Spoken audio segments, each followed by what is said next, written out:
How Alexander's discoveries can inform the making of a YouTube video.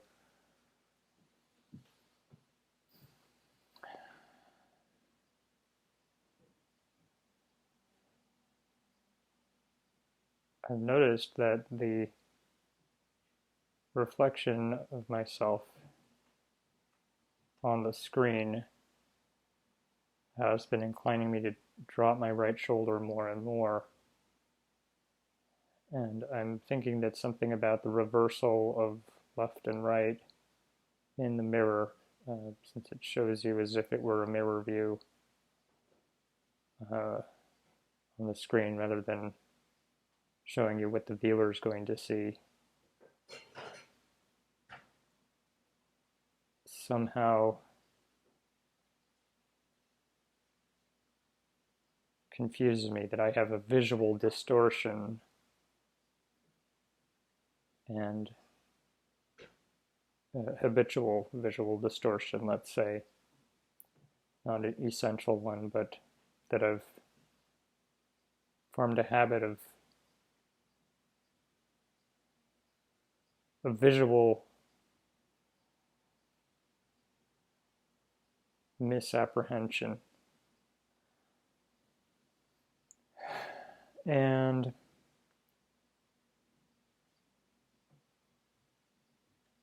that's going to be true not just for making a YouTube video about Alexander's discoveries, Alexander technique, it's true for anyone making any YouTube video.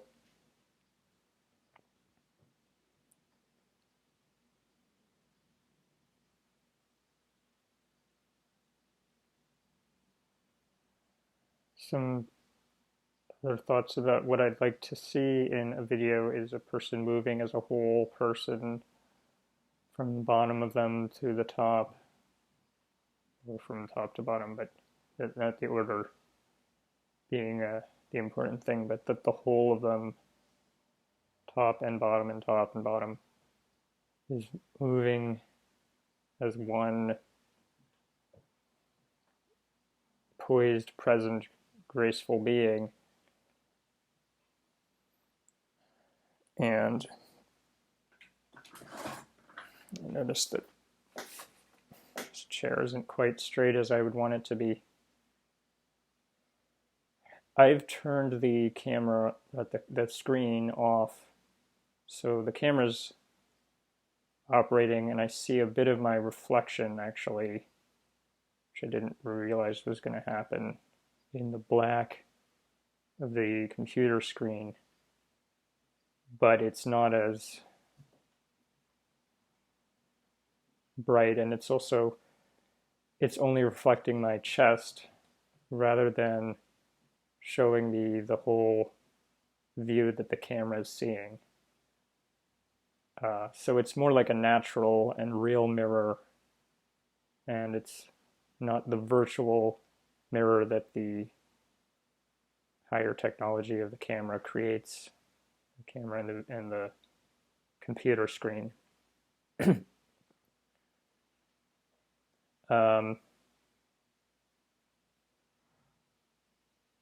Moving with grace and presence and wholeness will communicate some confidence, some serenity, some sense of authority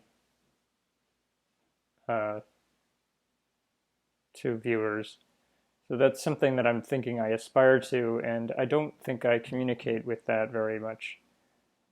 In my videos, I'm sort of more in an argument with myself, and I appreciate the passion that I have for precision. Not that it needs to be expressed in a battle with myself, but I'd rather that it be there than it could magically be removed. So I'm noticing that I can free my neck a little bit more as I'm saying this. And compulsively trying to correct for my dropping of my right shoulder or pushing down of my right shoulder that's been the camera-induced habit. Recognize I can do a little less in my lower back, seeing an image of a place that's beautiful in my mind's eye that I've been to many times. I also happen to see this picture of myself, which I keep on my desk to try and remind me of who I am on the inside. And hope that can be seen. So that's, you can see this as somebody who's very whole up at top to bottom, bottom to top.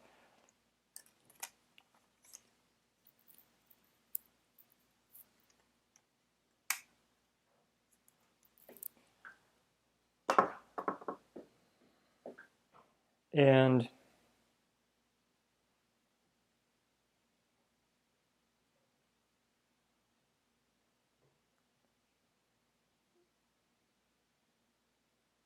so the manner of moving and when saying non-verbally communicates a lot more than what words do.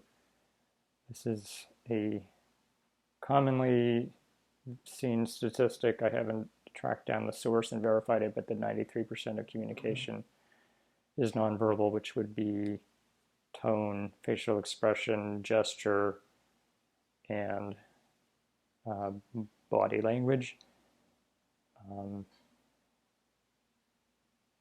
Things like that. Maybe there are others. In my mind, actually, it occurs to me the language or quality of movement of the body as a whole is one of the least recognized aspects of that, but it's actually the most impactful. It's the one that leaves the strongest impression, even if a person is completely unconscious of why they're getting that impression. It's what conveys authoritativeness or doubt. And a sort of a timid manner of movement isn't the only way of communicating doubt. Sort of much more common is an overcompensating. I am an authority on this, and I'm upbeat. There's a little holding here, a lot of holding there, relative to what is potential, what's possible for us.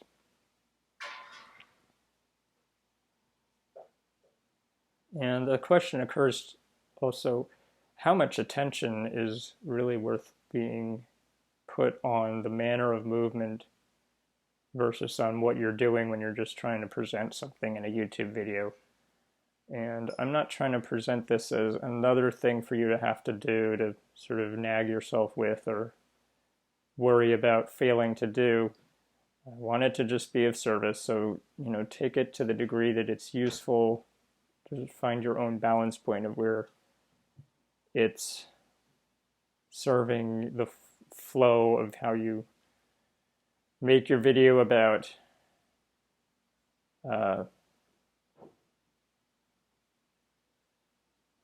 fishing or nuclear fission or whatever it is. And, as it occurs to you, to allow your manner of use to be more fluid, you can go ahead and let what you've discovered, what your experiences have taught you from conscious study of this principle, inform how you speak, how you present.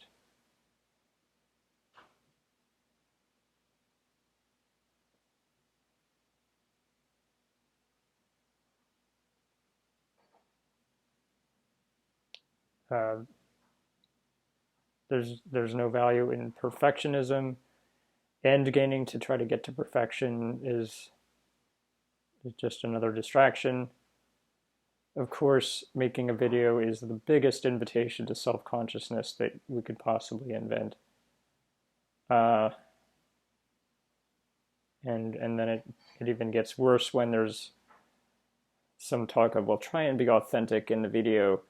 Okay, so I got to be answering all of those messages that say present yourself in a certain way, and then also this other message of be authentic. How do I do that all at once? It's more doing uh, rather than I'm going to say that there's this other thing, non-doing.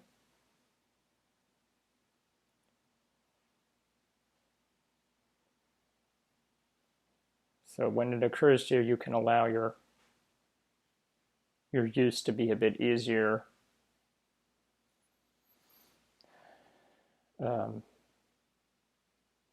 So the genuine infinitesimal step of progress is worth infinitely more than false progress or false perfection. So yeah, just to kind of chill out about trying to make use of resources, including the resource of non-doing.